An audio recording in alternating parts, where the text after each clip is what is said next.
on the phone with me right now, Marcela Bovio from MaYaN. Thanks for taking the time to talk to me, Marcela. It's my pleasure. Thank you.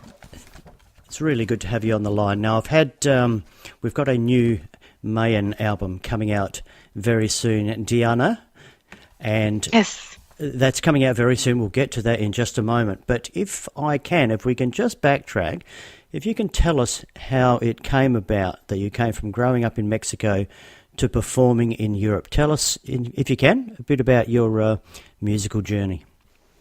Of course. Well, when I was living in Mexico, I was already working a little bit in like rock and metal bands. And then it must have been 2003. And I don't know if you're familiar with Arjen Lucassen and his rock opera project Arion. Have heard of it, yes. Well, familiar. Yeah.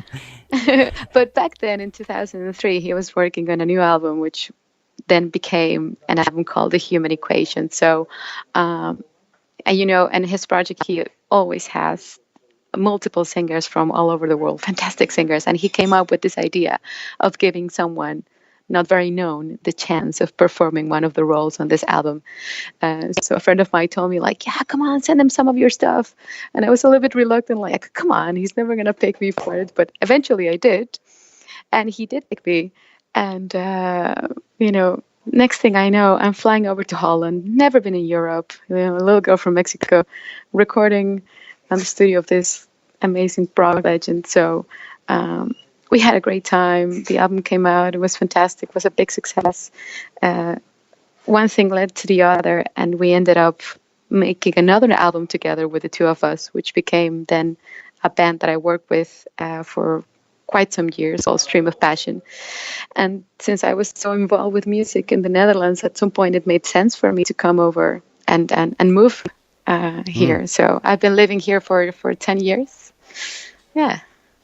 When did you realize you had this voice that you've got, that gift? When did you realize you had that? Well, I've been singing since I can remember. My parents put me in music school when I was like 4, so I was super young, and I was already learning a little bit of music theory and a little bit of singing and a little bit of flute. So it's always been part of my life. And when I was a teenager, I started taking singing lessons and exploring my voice. Although, I don't consider myself a natural talent, but someone who's been, working hard to be able to do a lot of stuff, and especially the last few years, like taking more courses and learning more and more. But I've come to a point where I feel like I can really express a lot of things with my voice, and that makes me really happy. Excellent. I've noticed on your website you're big on the Follow Your Dream. Yeah. Tell us, if you can, about Stream of Passion. You worked with them for quite a while. That's true. Well, like I mentioned, it all started with Arjen Lucassen and this album that we wrote together. Basically the initial idea of him was to give me the chance to basically display what I can do and not also my voice, but also my songwriting abilities, which for me was another dream come true.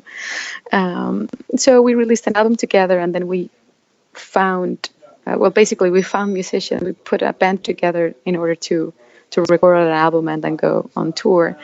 And after the first album, he being a multifaceted man that he is, he went on to do some other projects, but then the core of the band and we stayed together. We found some other members, and we basically kept working together.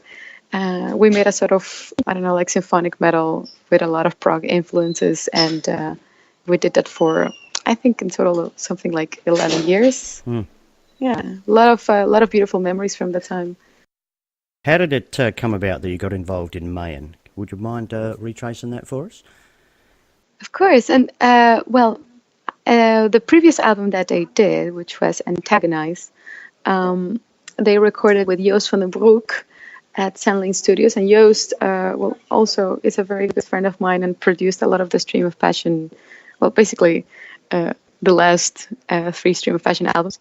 So they were in need of some extra voices to add depth to some choir parts on that album, and he called me for it, and he said, like, well, maybe you can help with this. And the guys were really happy with how that went, so I ended up doing also a few tiny lead parts in that album, Antagonize. and that also went really well. So at the moment that the band started touring to promote the album, they needed an extra vocalist, to replace Floor Jansen. So they asked me, and I was very happy to join. And we had a really great time. And a few years passed, and I was basically like regularly performing with them already. Until Frank, I remember we played at Graspop Metal Meeting, the festival in Belgium, and he said like, "Hey, why don't you just join the band permanently?" And I'm like, "Well, let's do it." You're here anyway. Yeah, exactly. Why not? Why not make it official? But I was very happy with that because that also gave me, they also gave me a lot of opportunity, not only to, of course, perform, but also to collaborate in the writing of the music for the new album. And get involved with all happenings with the band. So it wasn't just like doing what we were doing, but it was definitely the next step. So. Okay, now I've had the opportunity to listen to this album, and holy crap, it is epic. Now, I'm always intrigued to know about the creative process behind making music this huge. Can you give us any insight into this? Who's writing this music? Is it written specifically with interplay with all the vocalists in mind? Because there's a lot of vocalists with different vocal styles back and forth. How are they writing for this? Well, the core of the band is basically Frank on guitars, Jack on keyboards, and Mark Jansen, of course, on grunts, and also doing a lot of the songwriting. So they have this thing, they get each other like super nice. So they did a lot of the writing, but this time also there were a lot of collaborations from the rest of us, like Roel, the bass player, also wrote a couple of tracks, and basically they can really combine the heaviness of the guitars with the orchestral parts that Jack comes up with. So they have a very nice way of integrating everything together.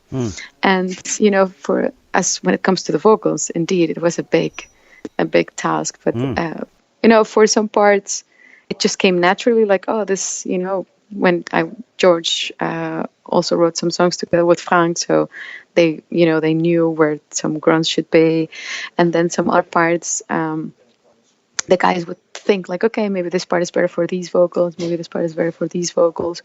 But there was also some songs like, I would get like, okay, do your thing, just go bananas. Yeah. So it's also really nice. There's basically a little bit of everything, and but I have to say I really respect the vision of Mark and Frank and Jacques, because they kept kind of like the helicopter view on everything to make sure that that everyone was well represented, and that the songs, of course, that everything fit like in the right place. Yeah, okay. Now you mentioned the orchestral parts. Now, am I right? The City of Prague Philharmonic Orchestra, if you don't mind, is that correct? Yeah. That's insane. I mean, I've heard their name mentioned in like Star Wars, for starters. To have them on the album, that's crazy. Crazy in a good way, and that turned out really well.